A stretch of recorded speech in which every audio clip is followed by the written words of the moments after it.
اب آپ اس مبارک سلسلے کا 5واں حلقہ سماعت فرمائیں۔ بہرحال ان کے خیال میں یہ تھا کہ بھئی آخر حدیث مبارک ہے، قرآن ہے، حدیث ہے، اس سے ہم سے اللہ کی رحمت سے کوئی قادیانی زیادہ پڑا ہوا تو نہیں ہوگا۔ تو اب جب مناظرے کے شرائط طے ہوئے تو قادیانیوں کا ایک مناظر ہوتا تھا قاضی نذیر، وہ بہت ہی بڑا شاطر تھا، چالاک تھا، بہت بڑا بے ایمان تھا، مر گیا، قادیانی ہو کر مر گیا، کافر ہو کے مر گیا، اور قابل اتنا تھا بدبخت کے کتابیں اس کو یاد، کتابوں کا حافظ تھا، قیدہ تھا، جیسے مولوی اسماعیل ایک شیعہ کا ہوتا تھا گوجرا والے کا، وہ بھی اپنے فن کا بادشاہ تھا، کتابیں یاد تھی، ایسی بس وہ کتاب کھولتا تھا نا، صفحہ فلاں بخاری شریف میں لکھا رکھ دیا اور 3 صفحے عبارت پڑھ رہا ہے آپ، کیونکہ وہ پڑھا ہی دارالعلوم دیوبند سے تھا، بدبخت بعد میں شیعہ ہو گیا۔ اچھا، میں نے بھی اس کو دیکھا تھا، میں اس وقت چھوٹا تھا، یعنی ابھی میرے خیال میں کافیہ وغیرہ کچھ یہ ابتدائی کتابیں میں پڑھتا تھا۔ اتفاق ایسا ہوا کہ ٹرین میں ہم اکٹھے ہو گئے اتفاقاً، مجھے نہیں پتا کہ اسماعیل ہے، مجھے کیا پتا کہ اسماعیل کون ہے، اور اس وقت یہ ہے کہ ہم پڑھتے بھی تھے لیکن اپنے وہ جو ہمارے خاندانی روایات ہیں نا بلوچ ہونے والے، وہ ذرا غالب تھے، وہاں تو ہمارے روایات ہوتے ہیں نا بلوچ کی خاندان کے قبائل کے لوگ کے 2 بندے ساتھ ہوں، اسلحے والے ہوں اور بڑی بڑی مونچھوں والے، جن کو دیکھ کے آدمی کو ویسے ہی رات کا کھانا بھول جائے، تو یہ تو ہمارے کیا کریں، ہماری برادری ایسے سیدھی سی بات ہے، ہم کہیں گے جی ہم کو پیر ہیں، سید ہیں، قریشی ہیں، ہم تو بابا چور قوم کے بندے ہیں، بلوچ لوگ ہیں، یہ اللہ کا کرم ہے کہ اپنے دین کا کام لے لیں، وہ چاہے تو کسی کیڑے سے لے لے، چاہے تو مکوڑے سے لے لے، نہ لے تو بڑے بڑے بندوں سے نہ لے۔ بڑے بڑے علماء ہم نے دیکھے اب اللہ ہے جن کا علم ان کوٹھوں سے بھی بڑا تھا لیکن فیض نہیں پہنچا، گھر میں بیٹھے رہے، مر گئے۔ بعض لوگ میرے جیسے چھوٹے ہوتے ہیں، اللہ ان کا فیض عام کر دیتے ہیں، یہ تو اللہ کا کام ہے، وہ جس سے چاہے لے، یہ کسی کی قابلیت نہیں ہے، اللہ کا شکر کرنا چاہیے، اللہ کی توفیق ہے۔ تو بہرحال اس نے جو دیکھا نا جو ہمارا اس طرح گاڑی میں جانا، تو وہ بھی کچھ چونکا کہ بھئی یہ تو بچہ ہے چھوٹا سا اور اتنا ساتھ، یہ کیا ہے؟ اس کے اپنا کیونکہ اس دور میں 3rd انٹر 2nd 1st اس قسم کے درجات ہوتے، اب تو خیر سنا ہے درجات بھی بدل گئے گاڑیوں کے، اب تو پتہ نہیں کیا ہے، سلیپر آ گئے ہیں، اس زمانے میں تو سلیپر کو ہم برا سمجھتے تھے، پاؤں میں پہنا جاتا تھا، اب سلیپر سونے والی جگہ کہتے ہیں، اللہ اللہ، یہ لغت ہے انگریزی کی، کبھی یہ نیچے آ جاتی، کبھی اوپر آ جاتی، کبھی جائے تو پاؤں تک پہنچ جاتا ہے سلیپر، اور کبھی سونے کے لیے اوپر آ جاتا ہے۔ اللہ اس انگریزی سے بھی، اس کے فتنوں سے بھی بچائے، اس کے کیا فتنے، جب چاہیں اوپر کر دیں، جب چاہیں نیچے کر دیں۔ تو بہرحال یہ ہے جی کہ وہاں جب ہم داخل ہوئے تو بیٹھ گئے، تو اس نے کسی سے پوچھا کہ یہ کون ہے بچہ ہے، چھوٹا سا بچہ ہے، اتنے آدمی ساتھ ہیں کیا ہے؟ انہوں نے کہا یہ حضرت مولانا خیر محمد صاحب ایک بہت بڑے عالم گزرے ہیں، تو اب میں کہہ رہا ہوں گزرے ہیں، اس وقت وہ زندہ تھے، ان کا بیٹے ہیں اور یہ فلاں ہے۔ انہوں نے کہا اچھا ٹھیک ہے، یہ مکی صاحب؟ انہوں نے کہا ہاں مکی صاحب ہیں۔ وہ خیر اٹھ کے آیا، مجھے ملا، السلام علیکم جناب، مولا علی دا کج ہوگی، وہ اپنی زبان میں شیعہ ہیں، مولا علی کا سایہ ہو آپ پر، میں کہا حول ولا قوت الا باللہ، کہیں کیا کہہ سکتے، لیکن اتنا تو مجھے پتا تھا، اللہ کا شکر ہے وہ ہے تھے الحمدللہ۔ یہ کیا کہہ رہا ہے؟ تو خیر جناب بیٹھ گیا، ملا بڑی محبت سے، میں آپ کا بڑا احترام کرتا ہوں، میرا نام اسماعیل ہے، میں گوجرے کا ہوں، اور میں نے کہا یار میں نے سنا ہے کہ آپ تو اہل سنت سے پڑھتے رہے، یہ تمہیں کیا ہو گیا کہ تم شیعہ ہو گیا؟ کہنے لگا مکی صاحب اہل سنت کے مذہب میں کیا ملتا؟ میں نے کہا کیا مطلب؟ کہنے لگا یار چھوٹی داڑھی ہو تو لوگ پیچھے نماز ہی نہیں پڑھتے، لوگ تو داڑیاں بھی پیمانے لے کے پیمائش کرتے ہیں تمہارے مذہب میں کہ اس کی داڑھی کتنی لمبی ہے، چھوٹی ہو تو اس کے پیچھے نماز نہیں پڑھتے۔ اور اس کے بعد جناب یہ ہے کہ اگر وہ بیچارہ کسی عورت کو دیکھ لے تو کفر کا فتویٰ لگا دیتے ہیں، کوئی لڑکا ساتھ ہو تو نعوذ باللہ اس پہ تہمت لگ جاتی ہے لواطت کی۔ یہ ہمارا مذہب ہے جناب، 8 عورتیں رکھو، 4 لڑکے ساتھ رکھو، داڑھی مڈاؤ، بس مولا علی کو مانو، سارے مسئلے حل۔ انہوں نے کہا میں نے تو اس لیے اختیار کیا ہوا ہے، پیسہ ملتا ہے، عورت ملتی ہے، دولت ملتی ہے، اور ہمیں کیا چاہیے، باقی مجھے پتا ہے کہ مذہب غلط ہے۔ کہا لا حول ولا قوت، میں نے کہا یہ دیکھو کیسا آدمی ہے، اتنی لفاظی کرو، خود کہہ رہا ہے غلط ہے۔ میں نے کہا یار توبہ کر لو. کہا مکی صاحب مرنے سے پہلے توبہ کر رہے ہیں. اچھا چھوڑیں آپ کو کیا پلاؤں؟ میں نے کہا چھوڑے یار. میں نے کہا موت مرنے کے وقت اللہ توبہ کا موقع ہی نہ دے تو کیا کرو گے؟ اچھا خدا کی شان ہے, یہ تو بہت پرانی بات تھی, میں چھوٹا تھا. تو وہ مرا بھی ایسے, بالکل کار میں بیٹھا ہے اور سگریٹ لگائی اور کار یکدم ٹکرائی, ٹکڑے ٹکڑے. اللہ نے موقع ہی نہیں. تو اس لیے میرے عزیز خدا کے لیے بات کو سمجھیں, اصل بنیاد جو ہے وہ قرآن و حدیث ہے, لیکن حدیث قرآن حدیث کے بغیر سمجھ نہیں آ سکتی.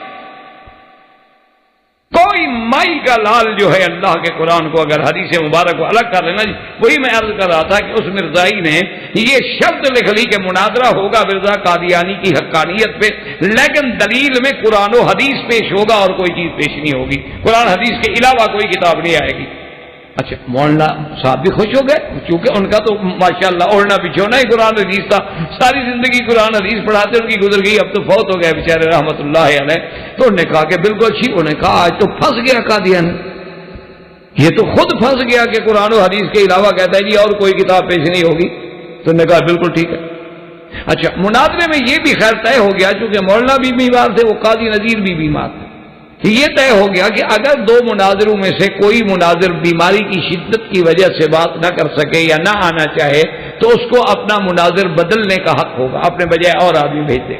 خیر بہرحال سارے شرائط طے ہو گئے. اب جب مناظرہ شروع ہوا تو وہ تو بدبخت آدمی تھا نا جی قاضی نذیر, اور مناظرے کے فن کا وہ مانا ہوا بندہ تھا, اور اس نے بڑے بڑے لوگوں سے مناظرے کیے تھے. باطل کے لوگ تو بڑا محنت کرتے ہیں نا, ان کے سامنے تو ایک موضوع ہوتا ہے نا, باطل کے سامنے تو ایک مسئلہ ہے نا, اسی پہ اسٹڈی کرتا رہے گا رات دن, اور حق والے کے سامنے تو پورا قرآن و حدیث ہے, وہ تو بیچارہ کتنا یاد کرے گا. تو خیر جناب اس نے جو جناب دلائل شروع کیے, مولانا حدیث پڑھے, وہ جناب ایک اور معارض حدیث پڑھ دے. مولانا حدیث پڑھے, وہ کہہ جی اس میں تو 4 قول ہیں, ابن عباس یہ کہتے ہیں, عبداللہ بن مسعود یہ کہتے ہیں, حضرت قتادہ یہ کہتے ہیں, حضرت مجاہد یہ کہتے ہیں. مجھے فیصلہ تو کریں نا, کوئی ایک بات کریں نا. آپ مولانا بڑے پریشان نے کہا مجھے تو پتہ نہیں تھا کہ بدبخت اتنا تیز ہے اور اتنا قابل ہے کہ پریشان کر دے گا. تو خیر مولوی صاحب اپنے علم کی اور اللہ کی مدد سے جواب دیتے رہے, لیکن وقت گزارا. یہ بات نہیں تھی کہ اس کو شکست دے دیں. اور جب دوسرے دن کی شام 3 گھنٹے کا مناظرہ ختم ہو گیا, اب دوسرے دن تھی, تو انہوں نے کہا کہ بھائی اس سے میں مناظرہ نہیں کر سکتا, یہ آدمی بہت تیز ہے, مجھے پتا نہیں تھا کہ یہ ایسے گرفت کرے گا حدیث پہ, اور اس کا اتنا مطالعہ بھی ہوگا حدیث پر. اب یہ ہے کہ تم مناظر بدلو, اور اب اس کا حل یہ ہے کہ علامہ خالد محمود کو لے آؤ, کیونکہ ان کی رگیں جو ہیں صرف وہی لوگ سمجھ سکتے ہیں, ہم نے تو کبھی ان سے مناظرے کیے نہیں. علامہ خالد محمود صاحب کے پاس آ گئے, انہوں نے کہا بھی روپڑی صاحب کا فرمان ہے. انہوں نے کہا چلو ٹھیک ہے, آپ کے ہمارے جھگڑے تو گھر کے جھگڑے ہیں, اب قادیانی کے سامنے تو رسوائی نہ ہو نا. اگر روپڑی صاحب کو شکست ہو تو ہم سب کو ہو گئی نا, بات تو مسلمانوں کی ہوگی نا. وہ یہ تھوڑا پوچھیں گے کہ یہ آپ اہل حدیث ہیں, آپ دیوبندی ہیں, آپ کون سی جماعت سے تعلق رکھتے ہیں. جب دشمن نے روس نے حملہ کیا تھا تو آگے پوچھا تھا کہ یہ کس کی مسجد ہے. جب افغانستان میں روس داخل ہوا اس نے پوچھا تھا گھر گھر سے کہ جناب یہ کس پارٹی کی مسجد. یا آج اللہ معاف کرے یہودی جب حملہ کرتا ہے فلسطین میں, پوچھتا ہے جی آپ کا کیا مذہب ہے, آپ کو نہیں مارتا میں اس کو مارتا ہوں. ان کے نزدیک مسلمان ہے کوئی بھی. تو خیر علامہ صاحب آ گیا. علامہ صاحب نے کہا حضرت روپڑی صاحب آپ نے یہ کیا کیسے لکھے مناظرے کے شرائط. نے کہا بھائی ہمیں تجربہ تو تھا نہیں. ہم نے کہا قرآن. نے کہا حضرت جب تک مرزے کی کتابیں اندر نہیں ہوں گی تو مرزے کی سچائی اور اس کی جھوٹ کیسے پکڑا جائے گا. ہمارے قرآن حدیث میں تھوڑا مرزے کا نام آئے گا بدبخت کا. یہاں تو مسئلہ آئے گا مطلق نبوت کا, مطلق رسالت کا, یا زیادہ سے زیادہ صفت ختم نبوت کا. اس میں مرزا کا تو کوئی کردار نہیں آئے گا نا. تو مرزا سے جب بھی مناظرہ کرنا ہو مولانا تو لازمی بات ہے کہ مرزائیوں کی کتابیں پیش ہوں گی تاکہ ہم ان کی کتابوں سے ان کے جھوٹ اور ان کی حقیقت کو کھول کے رکھیں گے. تو نے کہا غیر بہرحال انہوں نے کہا اچھا ٹھیک ہے جو ہے اب بھگتیں گے. دوسرے دن جب مناظرہ ہوا اس نے دیکھا کہ پہلا مناظر نہیں ہے, علامہ خالد محمود ہے. تو وہ علامہ خالد محمود کو جانتا تھا. قاضی صاحب ہنسنے لگے. انہوں نے کہا علامہ صاحب شرائط مناظرہ بھی پڑھی ہے یا مناظرہ کرنے آ گئے ہو.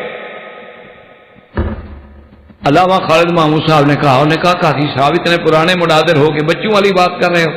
میں تمہارے سامنے مناظرہ کرنے آیا ہوں اور شرائط مناظرہ میں نے نہیں پڑھے سکا. بالکل دیکھ لیں, قرآن حدیث کے علاوہ آج کی کوئی اور کتاب میں نہیں پیش کرنے دوں گا.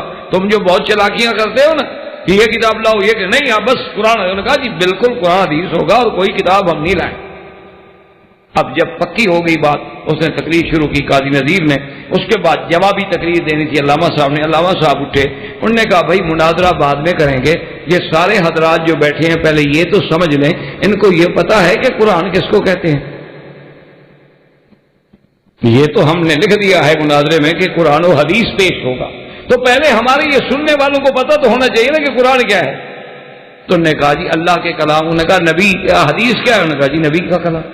نبی کے فرمان کو حدیث کہتے ہیں, اللہ کے فرمان کو قرآن کہتے ہیں.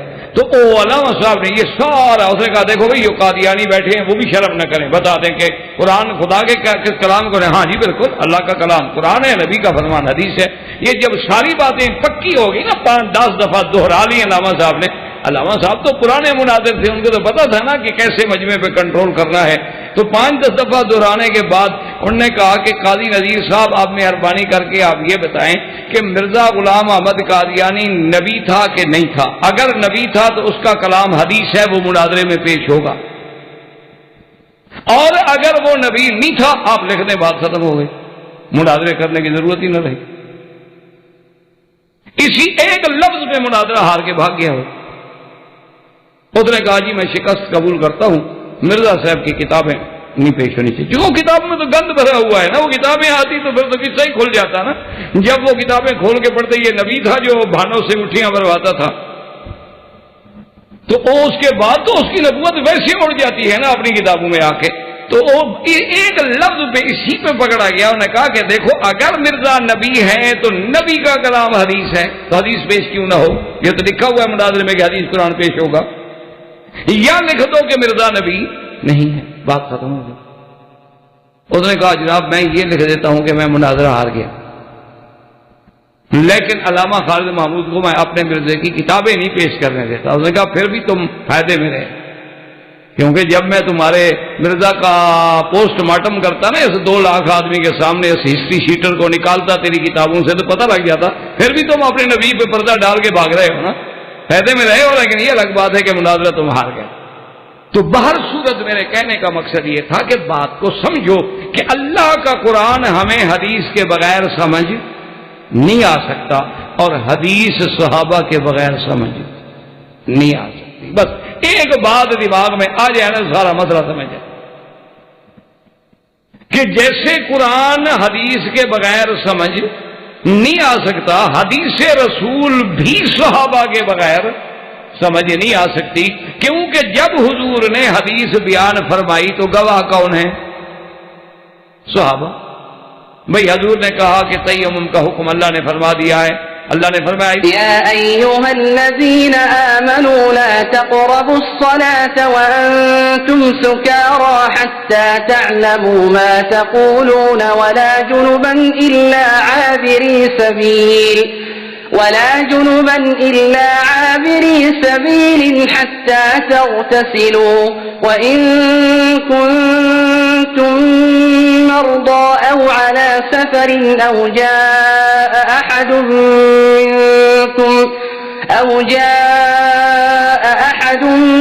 منكم من الغائط أو لامستم النساء فلم تجدوا ماء فتيمموا صعيدا طيبا فامسحوا بوجوهكم وأيديكم إن الله كان عفوا غفورا. اللہ نے فرمایا کہ اگر پانی نہ ہو تیمم کر لو. یہ اس قرآن کی آیت کے اترنے کے گواہ کون ہے؟ صحابہ کی. یہ کب اتری؟ جب بی بی عائشہ کا ہار گم ہو گیا اور صحابہ کو پانی نہ ملا, پریشان ہوئے تو اللہ نے قرآن اتارا. اب شان نزول ہمیں کون بتا رہے ہیں؟ صحابہ. اچھا حضور نے پھر مسح کیسے کیا؟ تیمم کیا کیسے؟ تیمم کر لو. کیسے کر لو؟ اپنے ہاتھ منہ جو ہے ان کو مسح. کیسے مسح کرو آدمی کو؟ کہاں تک مسا کرو؟ یہاں تک کرو، یہاں تک کرو، یہاں تک کرو. اچھا وجہ کا لفظ آ گیا تو وجہ کہاں سے شروع ہوتا ہے؟ یہاں سے شروع ہوتا ہے، یہاں سے شروع ہوتا ہے، کان سے شروع ہوتا ہے، ادھر آتا ہے. یہ کان وجہ میں داخل ہے، ظاہر میں داخل ہے، باطن میں داخل ہے یا نیچے ہے؟ اچھا یہ جو داڑھی لٹک رہی ہے نیچے، یہ کس میں داخل ہے؟ ایک آدمی نے وضو کیا، اس نے نیچے والی داڑھی جو نیچے لٹک رہی ہے بس ایسے کر زیادہ خیال نہیں کیا تو کیا نماز وضو ہو جائے گا؟ نہیں ہوگا، کیونکہ یہ کس میں ہم داخل کریں گے؟ تو یہ سارے مسائل کب ہوں گے؟ جب صحابہ پر ایمان ہوگا، اور جب صحابہ کو مجروح کر دیا جائے، نعوذ باللہ، یہ کر دیا جائے کہ حضور کے بعد تو جی صحابہ مرتد ہو گئے، جی حضور کے بعد تو صحابہ نے دین ہی چھوڑ دیا، ختم، بالکل جی چھوڑ کے چلے گئے، 5 آدمی رہ گئے باقی مسلم. تو پورا دین اسلام کی عمارت جو ہے وہ خود بخود گر گئی کہ جب اس کے گواہ جو تھے وہ ختم ہو گئے. انہی تان میں سے ایک تان وہ یہ کرتے ہیں کہ صحیح حدیث مبارک ہے، حضور پاک نے فرمایا انا آخذ بحجزکم ہلم عن النار ہلم عن النار فتغلبوننی حتی تتقہمون فی او کما قال رسول اللہ صلی اللہ علیہ وسلم. حضور نے فرمایا کہ میں تمہارے پیچھے سے پکڑ کے تمہیں کھینچتا ہوں لیکن تم آگ میں گرتے ہو، میں تمہیں کھینچتا ہوں تم آگ میں گرتے ہو، اور تم مجھ پہ غالب آ کے زور سے اس آگ میں کودتے ہو اور میں کھینچ رہا ہوں. انہوں نے کہا حضور نے صحابہ کو کہا تھا اللہ کے نبی صحابہ کو بچاتے رہے لیکن صحابہ آگ میں کود گئے. انہوں نے کہا دیکھو جی یہ حدیث ہے صحیح مسلم.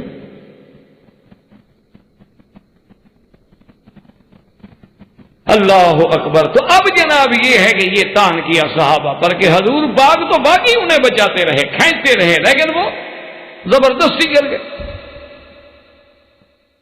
تو اصل بات یہ ہے کہ اب سمجھیں حدیث مبارک بھی حق ہے، ہمارے آنکھوں پہ ہے.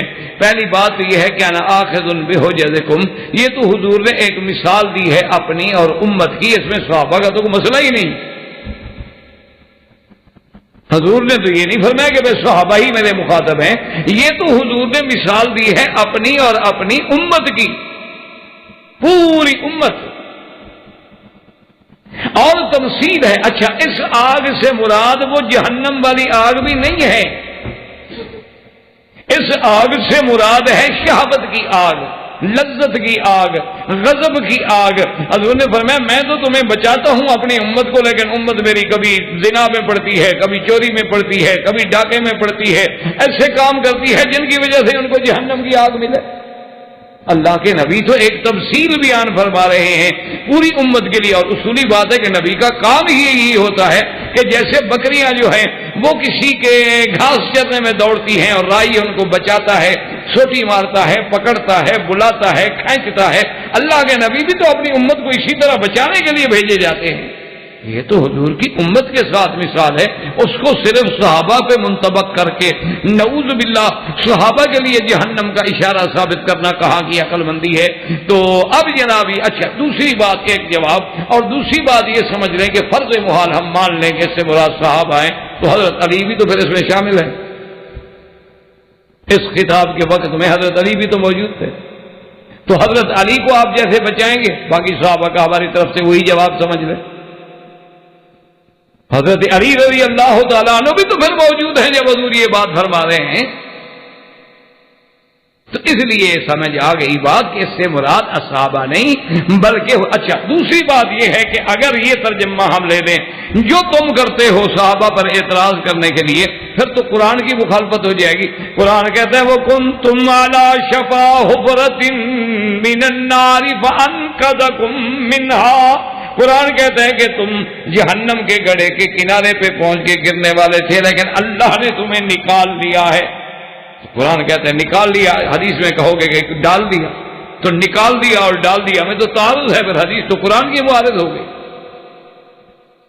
اور دوسری بات یہ ہے کہ اللہ فرماتا أعد الله لهم جنات تجري من تحتها الأنهار خالدين فيها ذلك الفوز العظیم، کہ میں نے تو حضور کے صحابہ کے لیے جنت میں ایسے باغ، ایسی جنت، ایسے گھر تیار رکھے ہیں کہ جن کے نیچے نہریں بہتی ہیں۔ اللہ کے نبی اللہ فرماتا ہے میں نے جنت تیار کر رکھی ہے، اور تم کہو کہ حدیث میں ہے کہ وہ جہنم میں گر گئے۔ تو اس لیے ہمیشہ یاد رکھیں کہ اب یہ حدیث کب سمجھ آئے گی کہ جب ہم صحابہ سے پوچھیں گے کہ حضور نے یہ حدیث کس ماحول میں، کس اسباب میں، کس وقت میں، کن ذرائع کے سامنے بیان فرمائی تھی، تو اس کا معنی تب سمجھ آئے گا جب ہم صحابہ کے دروازے پہ آ جائیں گے رضوان اللہ علیہم اجمعین۔ اسی طرح حضور کی حدیث ہے، اور وہ بھی صحیح مسلم کی حدیث ہے۔ اس کو کوئی جن ہو گیا، اس کا علاج یہ ہوگا، جو اصل مریض ہے ڈاکٹر اس کو اٹھاتا ہی نہیں۔ اچھا جی، اب جناب سمجھیں، صحیح مسلم کی حدیث مبارک ہے، حضرت عبداللہ ابن عمرو ابن عاص اس کے راوی ہیں۔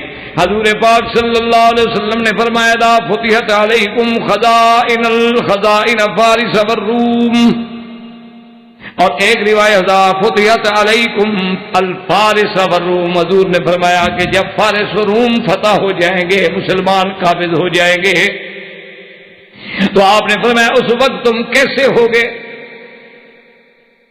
جب وہ وقت آئے گا، صحابی نے کہا حضور ہم تو اللہ رسول کی اتباع کریں گے۔ آپ نے فرمایا کہ نہیں، بل تتنافسون وتتباغضون وتتقاتلون وتتحاسدون او کما قال رسول اللہ صلی اللہ علیہ وسلم، حضور نے فرمایا کہ نہیں بلکہ تم بھی دنیا کی محبت میں پڑ جاؤ گے، ایک دوسرے سے حسد کرو گے، ایک دوسرے سے بغض کرو گے، حتی تضرب رکاب بعضکم رکاب بعض، ایک دوسرے کی گردنیں مارو گے۔ تو انہوں نے کہا دیکھو جناب، حضور پاک نے تو فرما دیا تھا، اور فتح روم اور کیسر کے بعد وہ کہتے ہیں یہی تو ہم کہہ دیں گے، اس کے بعد صحابہ نے ایک دوسرے کو ختم کیا، لڑائیاں لڑی، حضور نے صحیح فرمایا تھا، ختم ہو گئے، نعوذ باللہ دین سے نکل گئے۔ تو یہ دان بناتے ہیں صحابہ کے لیے۔ اب جناب اصل بات پتہ ہے کیا ہے کہ پوری حدیث پڑھ لیتے تو یہ جھگڑا نہ ہوتا۔ آگے موجود ہے کہ ثم تنطلقون الی مساکن المہاجرین فیحملون بعضهم علی بعض، حضور نے فرمایا کہ پھر تم جاؤ گے مہاجروں کے مسکن میں جہاں صحابہ مہاجرین رہتے ہیں، پھر ان کو تم ابھارو گے اور ایک دوسرے سے لڑاؤ گے۔ اگر یہ اگلا جملہ حدیث کا پورا پوچھ لیں، صحابی سے پوچھ لیں کہ جی حضور نے کیا فرمایا تھا، حدیث ساری سامنے آ جائے، جھگڑے ختم ہو گیا۔ کیوں؟ حضور نے فرمایا کہ جب کیسر اور روم کے خزانے تمہارے بعد آئیں گے تو دولت کی محبت میں بغض ہوگا، حسد ہوگا، پھر تم کیا کرو گے؟ مساکن مہاجرین پہ جا کے ان پر حملہ کرو گے، ان کو ابھارو گے، لڑاؤ گے۔ مانا یعنی یہ مہاجر تو نہیں ہے نا، مہاجروں کے علاوہ کوئی ہے، کہ مہاجرین کو تو جا کے انہوں نے لڑانا ہے نا، تو مانا ہے کہ یہ مہاجرین نہیں ہے۔ مہاجرین نہیں ہے تو کہ انصار ہیں، وہ تاریخ بتاتی ہے کہ انصار نے تو کبھی مہاجرین پہ حملہ نہیں کیا، تو اس کا مطلب ہے کہ نہ مہاجرین ہیں نہ انصار ہیں، اور صحابہ میں تو یا مہاجرین تھے یا انصار تھے۔ تو اب معلوم ہوا کہ یہ کون ہیں، تو اب ہم اگر حقائق پہ آئیں گے اور صحابہ سے پوچھیں گے تو وہ آپ کو بتائیں گے کہ ہاں یہ وہ لوگ تھے جنہوں نے یہودیت کے زیر اثر فتنے کا شکار ہو کے حضرت عثمان کو قتل کیا تھا، یہ وہ باغی گروہ ہے جنہوں نے آ کے مہاجرین صحابہ کو بھی ابھارا اور ایک دوسرے کے خلاف صحابہ کو بھی لڑایا۔ تو یہ تو ان کی بات ہو رہی ہے، اصحاب رسول کی تو بات نہیں ہو رہی کہ ان پہ اعتراض کیا جائے۔ اس لیے ان کا یہ طعن بھی غلط ہے، لیکن یہ سمجھ کب آئے گا؟ جب ہم صحابہ کے دروازے کے آ کے پوچھیں گے کہ بھئی حضور نے یہ حدیث جب بیان فرمائی تھی تو اس وقت پس منظر کیا تھا، اس وقت اس کا فرمان کا مقصد کیا تھا؟ کیونکہ کبھی ظاہر مقصد کچھ ہوتا ہے اور باطن اس کا کچھ ہوتا ہے۔ اپنا معنی یہ ہے کہ یعنی ظاہر حکم ہے لیکن اس کا مفہوم جو ہے وہ صحابہ نے الگ لیا ہے۔ جیسے حضور کی خدمت میں ایک اطلاع دی گئی کہ یا رسول اللہ، معبور نامی ایک شخص ہے اور آپ کی عدم موجودگی میں آپ کے گھر میں بی بی ماریا قبطیہ کو ملنے جاتا ہے۔ حضور غصے میں آ گیا کہ میرے گھر میں میری اجازت کے بغیر اور میری عدم موجودگی میں آدمی جاتا ہے؟ انہوں نے کہا آپ کو پتہ نہیں، وہ تو اکثر جاتا ہے۔ حضور نے بلایا حضرت علی کو، فرمایا کہ علی جاؤ اور اس کو جہاں ملے قتل کر۔ اللہ کے نبی کے گھر میں جاتا ہے میری عدم موجودگی میں، میری بیوی کو جا کے ملتا ہے میری اجازت کے بغیر، میری عدم موجودگی کے اندر۔ تو حضرت علی رضی اللہ تعالیٰ عنہ کہتے ہیں کہ میں نے تلوار ہاتھ میں پکڑی اور بھاگا بھی، حضور کا حکم ہے قتل کر دو، اور میں ڈھونڈ رہا ہوں، ڈھونڈتے ڈھونڈتے فرماتے ہیں کہ ایک انصاری کے باغ میں آیا تو وہاں کنویں کے منڈیر پہ وہ بندہ بیچارہ بیٹھا ہوا تھا، تو میں نے غصے میں کہا سیدھے ہو جاؤ، آ گیا تمہارا وقت۔ تو وہ بیچارہ ڈر کے مارے جو گرا نا جی، تو اس کے کپڑے بھی سارے الٹے گئے، تو میں نے دیکھا وہ تو مرد ہی نہیں ہے بیچارہ، وہ تو خسرا ہے، وہ تو مرد ہے ہی نہیں۔ تو میں نے ہاتھ رو،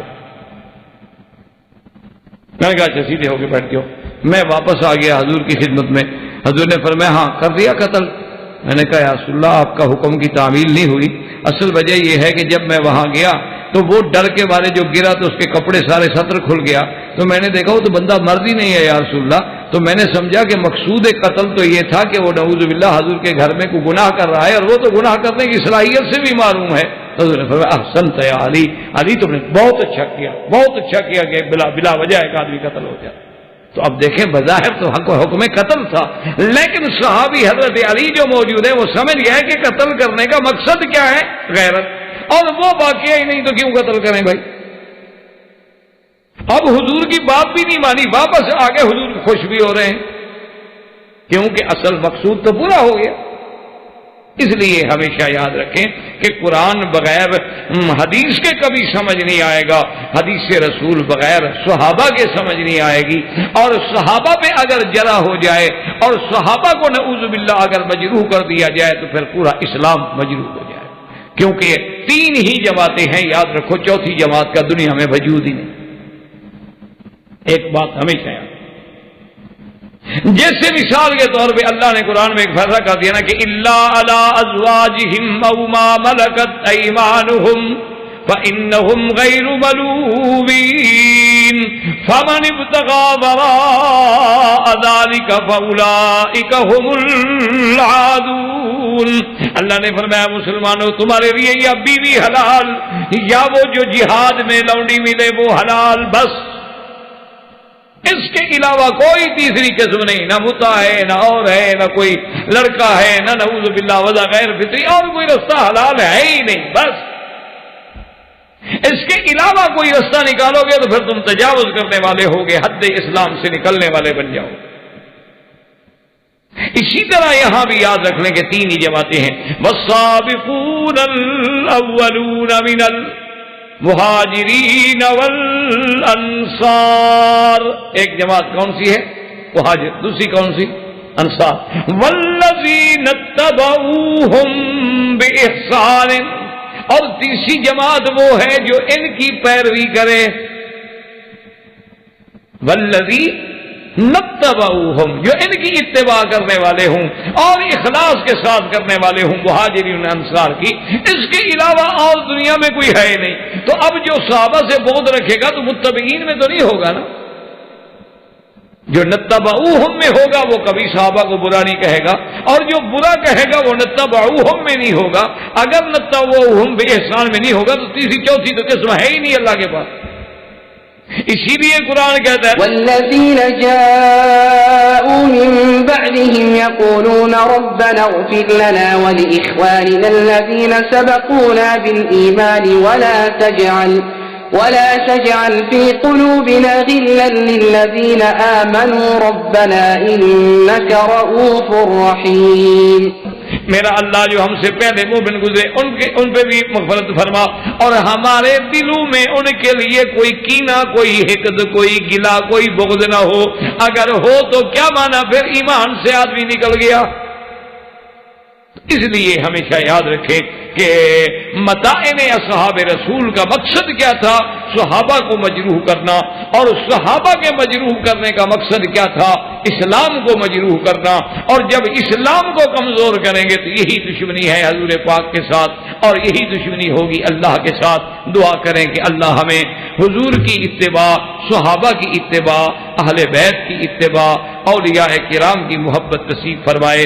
وما علینا الا البلاغ، وآخر دعوانا ان الحمد للہ رب العالمین۔ اللہم صل علی سیدنا محمد وعلی آل سیدنا محمد وبارک وسلم۔ برادران اسلام، واجب الاحترام بزرگوں، دوستوں، بھائیوں، عزیز نوجوانوں، الحمدللہ اللہ تبارک و تعالی کی عنایت و کرم سے ہم فضائل صحابہ، مناقب صحابہ اور اصحاب رسول کے خلاف جو مطائن ہیں ان کے جوابات بضمن خلفاء راشدین رضوان اللہ تعالی علیہم اجمعین کے دروس میں اللہ کی توفیق سے باتیں کر رہے ہیں، سن رہے ہیں۔ اور چونکہ خلفاء راشدین کی عظمت کا بیان اور خلفاء راشدین کی فضیلت کا بیان تب ہی سمجھ آئے گا جب پہلے مقام صحابہ سمجھ آئے۔ اگر خدا نہ خواستہ مقام صحابہ ہی سمجھ نہ آئے تو پھر کسی خلیفہ راشد کے بارے میں سمجھنے کا تو کوئی سوال ہی پیدا نہیں ہوتا۔ اس کی مثال یوں سمجھ لیں کہ مثلا اگر آپ ابتدائی جماعت ہی نہ پڑھیں، پہلی جماعت ہی نہ پڑھیں تو پھر دوسری جماعت پڑھنے کا کتابیں جو ہے کیسے سمجھ آئیں گی؟ آخر بنیاد تو بنیاد۔ اور پھر سب سے بڑی بات جو ہے وہ مسئلہ ہے صحابیت کا، یاد رکھیں۔ صحابی کا معنی اور تعریف جیسے آپ پڑھ چکے ہیں کہ جس کو حضور کی صحبت ایمان سے نصیب ہو اور مختصراً ایمان پہ موت آئے۔ تو اب اسی سے تھوڑا سا اندازہ لگا لیں کہ اہل بیت ہیں، حضور پاک صلی اللہ علیہ وسلم کے گھر والے ہیں، حضور کی اولاد ہیں، حضور صلی اللہ علیہ وسلم کی بنات ہیں رضوان اللہ تعالی علیہم اجمعین۔ لیکن سب سے پہلے مرحلہ آئے گا صحابیت۔ کیا مانا؟ اب نوح علیہ السلام کا بیٹا ہے تو اس کے اہل ہونے میں کوئی شک ہے؟ بھئی اس کے اہل ہونے میں، اس کے اہل بیت کے فرد ہونے میں کسی کو یعنی کوئی ذی عقل بھی شک نہیں کر سکتا کہ بیٹے سے بڑا اہل کون ہوگا۔ لیکن اللہ تبارک و تعالی نے قرآن مقدس میں صریح الفاظ مبارک میں نفی کر دی، فرمایا انہ لیس من اہلک۔ اللہ کا نبی کہتا ہے ان ابنی، کہ یا اللہ میرا بیٹا ہے۔ انا مؤکد کلام ہے، ابنی نسبت ہے یا کی، ان نبنی پھر جب نبنی کہہ دیا تھا میرا بیٹا ہے تو بات ختم ہو گئی۔ لیکن اور پھر اللہ تو سب جانتے ہیں، لیکن نوح علیہ السلام اپنی بیچارگی کے وقت میں دیکھیں نا، انسان جب یا تو کوئی خوشی کا وقت ہو تو پھر بھی بات تفصیل سے کرتا ہے، اور یا پھر کوئی غمی کا وقت ہو تو پھر بھی آدمی بات تفصیل سے کہتا ہے۔ دیکھیں نا موسیٰ علیہ السلام کا ایک خوشی کا وقت تھا نا کہ اللہ کلام فرما رہے ہیں، بغیر کسی ملک کے واسطے کے کلام فرما رہے ہیں، اور کتنا بڑا کرم ہے کہ فرماتے ہیں وما تلک بیمینک یا موسیٰ۔ موسیٰ علیہ السلام تمہارے ہاتھ میں، اللہ تو جانتے ہیں کہ ہاتھ میں کیا ہے۔ جب نوازنے پہ آئیں تو پھر وہ باتیں بھی پوچھ لی جاتی ہیں جو جانتے ہیں۔ قال ہی عصای اتوکأ علیہا واہش بہا علی غنمی ولی فیہا مآرب اخری۔ اللہ میاں میرے ہاتھ میں یہ عصا ہے۔ بھئی جواب تو اتنا ہے نا کہ آپ کے ہاتھ میں کیا ہے؟ آپ نے کہا پیالی ہے، بس جواب تو ختم ہو گیا۔ لیکن موسیٰ علیہ السلام عرض کرتے ہیں کہ اللہ میرے ہاتھ میں عصا ہے، میں تھک جاؤں تو ٹیک لگا دیتا ہوں، اور اپنے بکریوں کے لیے پھلیاں ولیاں پتے شتے اتارنے ہوں، درخت کو مار مار کے پتے اور پھلیاں اتار دیتا ہوں، اور اللہ میاں اس سے اور میں بڑے کام لیتا ہوں۔ کوئی پانی نیچا ہو تو اس کو رسی باندھ کے پانی کھینچ لیا ڈول سے، اور جناب اگر سامان اٹھانا ہو کندھے پہ رکھ لیا، سامان اسی کے ساتھ لٹکاتے گئے اور اٹھا لیا، اور اگر کوئی سانپ بچھو آ جائے اس کو بھی ہم مار لیتے ہیں، بڑے کام ہیں ولی افیہ ہمارے بوخلا۔ تو مفسرین کرام نے، علماء اسلام نے لکھا ہے کہ وجہ کیا ہے کہ یہ رحمت کی گھڑی تھی کہ اللہ ہم کلام تھے، تو جب اللہ ہم کلام ہوں تو موسیٰ علیہ السلام چاہتے تھے کہ ذرا کلام طویل ہو جائے، کیونکہ جب محبوب سے کلام ہو رہا ہو، اللہ سے کلام ہو رہا ہو، یہ کوئی مزاح معمولی سا شرف تو نہیں تھا نا۔ آپ نے دیکھا ہے نا کہ آدمی دنیا میں کسی محبوب انسان کے ساتھ بھی بیٹھا ہو کہتا ہے یار بات ذرا لمبی ہو جائے۔ اسی لیے وہ شاعر بھی اپنی عشق کی شاعری میں ہو تو دنیا کے عشق میں مبتلا ہوتے ہیں نا، جن کو اللہ کا عشق نصیب ہو، اللہ کی محبت نصیب ہو، ان کا کیا کہنا؟ وہ کہتا ہے نا خدا را نہ مرغے سحر بانگ دینا، وہ کہتا ہے خیال کرنا جلدی جلدی بانگ نہ دینا۔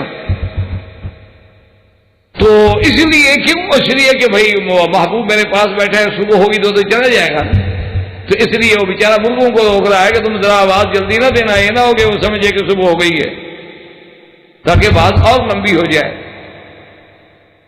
یا جیسے وہ جب اس کا فراق ہوا تو اس نے کہا اچھا وقت سے پہلے ڈوب گئے، تاروں نے بڑی دانائی کی۔ تو یہ ایک محبت کی باتیں ہیں، لیکن جن کو اللہ کی محبت نصیب ہو، بندوں کی محبت کیا ہے؟ یہ تو آج عارضی محبت ہے نا جی، بندہ بھی عاجز، بندہ بھی عارضی، اور محبت بھی کرنے والا عاجز، دونوں نے فنا ہو جانا ہے، دونوں نے مٹی میں مل جانا ہے۔ محبت تو اصل وہ ہے والذین آمنوا اشد حبا للہ۔ تو اب دیکھیں موسیٰ علیہ السلام، لمبی بات، کیوں؟ مقام ہے، خوشی کا مقام۔ اب اسی جگہ جب آدمی اپنے دکھ میں ہوتا ہے، پریشانیوں میں ہوتا ہے، تو اس وقت بھی پھر آدمی چاہتا ہے کہ میں ایک ایک بات بتاؤں تاکہ خدا کرے میری کوئی بات اس کے دل کو لگ جائے اور میرا کام ہو جائے۔ تو بڑی تفصیل سے کہتا ہوں، وہ کہتا ہے میں نے سمجھ لیا آپ کو، کہتے نہیں جناب ذرا میری بات تو سنیں نا۔ وہ کہتا ہے اللہ کے بندے میں نے تمہاری بات سمجھ لی ہے، تم کیا چاہتے ہو میں سمجھ گیا ہوں کہ نہیں سر نہیں، ذرا مہربانی کریں میری بات آپ ذرا اچھی طرح سن تو لیں۔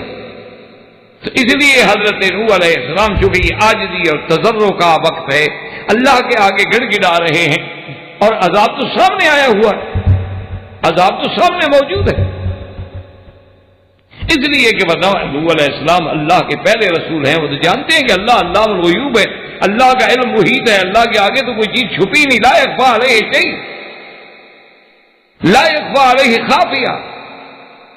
جو دلوں کے بھید جانتا ہے وہ یہ نہیں جانتا کہ یہ بیٹا نوح علیہ السلام کا ہے، لیکن پھر بھی کہتا ہے ان ابنی من اہلی، میرا بیٹا میرے اہل میں سے، وَإِنَّ وَعْدَكَ الْحَقُّ وَأَنْتَ أَحْكَمُ الْحَاكِمِينَ، اور میرا اللہ جیسے پکی بات ہے کہ یہ میرے نطفے سے، میرے صلب سے، میرے اہل سے میرا بیٹا ہے، یہ منہ بولا بیٹا نہیں کہ جس کو میں نے منہ سے بیٹا کہا ہو، یہ لے پالک بیٹا نہیں کہ میں نے کسی کا بیٹا اٹھا کے پال لیا ہو، بلکہ میرے اہل سے ہے میرا بیٹا، میرے صلب سے ہے، اور آپ کا بھی وعدہ بڑا پکا ہے، مہربانی فرمائیں۔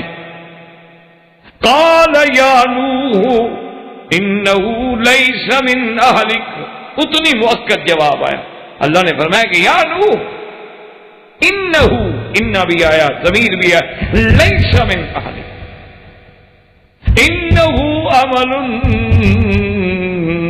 غیر صالح، اس کے عمل بھڑے ہیں، اس لیے علماء فرماتے ہیں کہ اب دیکھو عمل کا مراد، اس لیے ایمان کو صرف ایمان خالی سمجھا نہ جائے، نہ عمل کو خالی عمل کوئی حیثیت ہے، اس لیے محدثین سلف صالحین فرماتے ہیں کہ ایمان کیا ہے؟ تصدیق بالقلب و اقرار باللسان و عمل بالارکان، کہ ایمان تصدیق بھی ہو، اقرار بھی ہو، عمل بھی ہو۔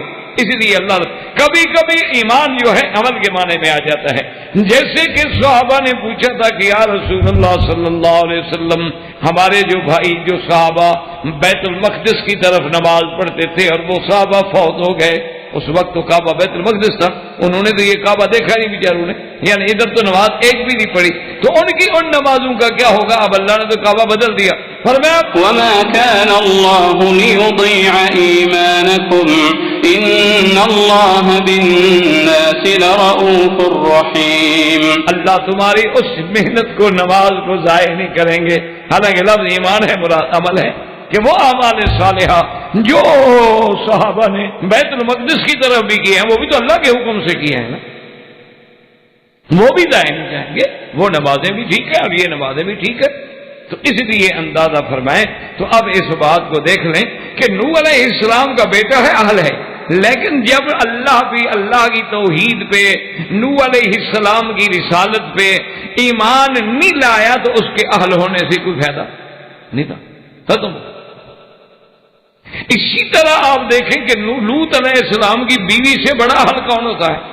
ہم اردو بولنے والے بھی کہتے ہیں جی میری اہلیہ محترمہ، میری اہلیہ نے خط لکھا ہے، یعنی اہل تو کہا ہی اہلیہ کو جاتا ہے، اہلیہ نہ ہو تو اہل کیسا؟ تو یعنی یہ لفظ عربی کا ہے اور ہمارے ہاں اردو میں بھی مستعمل ہے.